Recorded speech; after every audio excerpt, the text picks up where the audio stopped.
Hello everybody, this will be a tutorial from me, George, on how to break your iTouch 2nd generation with the newest update 2.2.1. Now for those of you who don't know, the difference between 2nd generation iPod Touch and the 1st generation is the fact that it has speakers. So you can listen to your music or listen to any kind of sound without any headphones plugged into the jack. Okay, this is my newest springboard for my iPod Touch jailbroken. As you can see, this is different. It's basically the same thing, has all the same functionalities as regular iPod Touch, but as you can see, the background is different, which is nothing special. You could do that before being jailbroken, but what's special is you can customize your text down here. Now this is a template somebody else made that I downloaded off of Cydia. As you can see, it says, "Can you survive?" Well, you probably can't see that. And it has it's a Resident Evil template. The cool thing about this one is that whenever you turn it on like that, it makes a noise, which you didn't hear. I'll turn it up. You're all going to die down. And when you do it, it says, the little girl says, "You're all going to die down here." And as you can see, the outline is a lot different for the iPod Touch jailbroken. First of all, you don't have any of the same icons depending on what kind of template you use. This is a Resident Evil 4 template, which I like because it changes wallpapers every time. It's pretty light in terms of loading. It's different from the most popular one, Punisher, because Punisher is just a video that loops and sometimes freezes. See, there goes the change of wallpaper. It loads up. Let me just go to some music. Loads up, has a quick picture while loading, then it'll go straight to music, playlist, songs. Everything's exactly the same as an iPod Touch, but jailbroken. It has more features, more customization, which is one of the reasons why I chose to unlock it. I still have all my apps, so even though it erases everything, I still have all the stuff I paid for, all my music.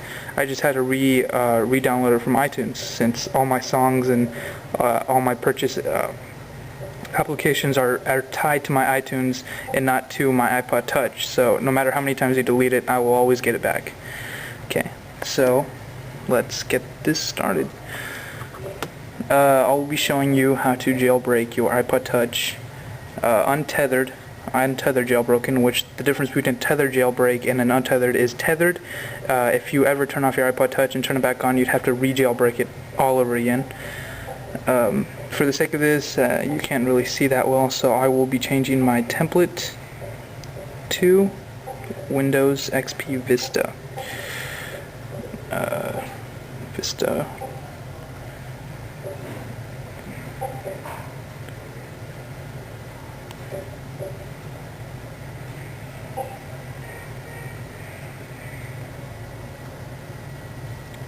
Take some time to load the changes, but here you go. Here's my new lock screen. Now I just scan the finger like always, and now it's Windows Vista Mobile. Kind of like this one better, but it's you know, I like the Resident Evil one as well. Okay.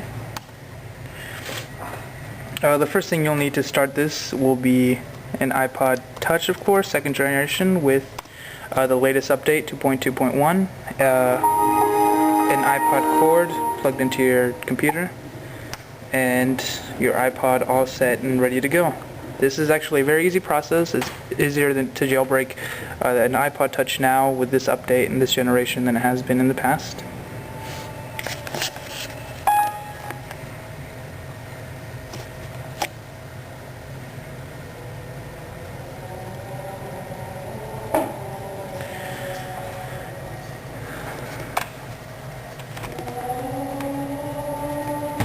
Wait a second while everything loads.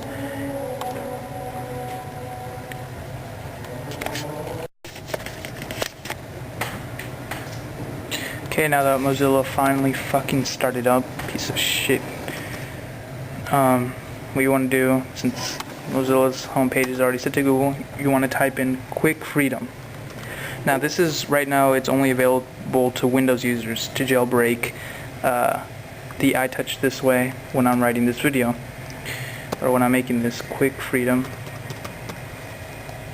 And it's nothing special, it's spelled exactly how it is, Quick space Freedom, or you could include no spaces. Now you click on the first link, Quick Freedom, very first link. Here it'll tell you what is Quick Freedom. What you want to do is just hit download now, version 1.1.1. And then I already have it installed here. You want to start it up, and you'll get the start place. So you hit jailbreak, very simple process. Hit cancel if you do have this Windows installer come up. It's not necessary and just take up a lot more time.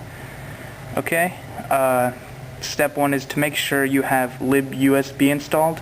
Now the program already tells you that you need it to be installed, and you really do, because otherwise most likely your iPod will not be recognized on the computer, and you'd be having problems along the way. So what you want to do, for people who don't have it, just hit install libusb. It takes about 3 minutes at a time. Here it's check mark. It already says mine has been installed. My original firmware has been found, so it'll tell you if you're updated to the most recent firmware. If not, then you can just download it. Okay, so it says I meet all the requirements, and I will show you right here.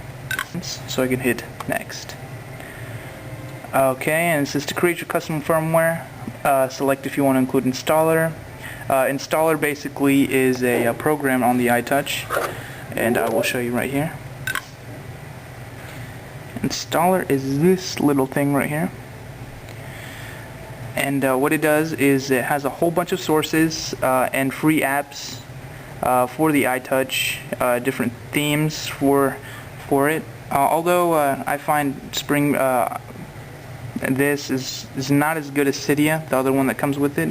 Installer was the original one for the first jailbreak, and a lot of people still like to use it, but Cydia is a lot better because you don't have to include your sources on here, which is an HTML thing. It gets kind of annoying, especially if the sources aren't kept up with. So basically that's what installer is. Let's go ahead and hit install installer, and here it gives you options. See, install installer, and then there's use custom boot logo. I personally don't find there's a reason to use custom boot logos because you only see it once, and I very rarely turn off my iTouch because it's just a bigger hassle to keep it, just to turn it off and on, and it's easier just to keep it charged. Okay, so now that I've won it, everything's fine. Normally when you first start this process, you will have, since this is your first jailbreak, I'm assuming, you will have this grayed out, but this installer will be checked. What you want to do is, okay, everything's fine, don't worry if it's grayed out. It's your first jailbreak, so that's how it's supposed to be. What you want to do is create firmware. What this create firmware button does is it creates your own firmware, which is this, to install installer on it, or use custom boot logo. Okay, so I already have my firmware created. Once you create your firmware, it takes about 10 to 12 minutes to create it, because firmware is pretty big. So you hit next. I already have it. Hit cancel. This stupid shit pops up. Okay, now it's step 3. It tells me I need to put my iPod into DFU mode. Okay, this is what DFU mode is.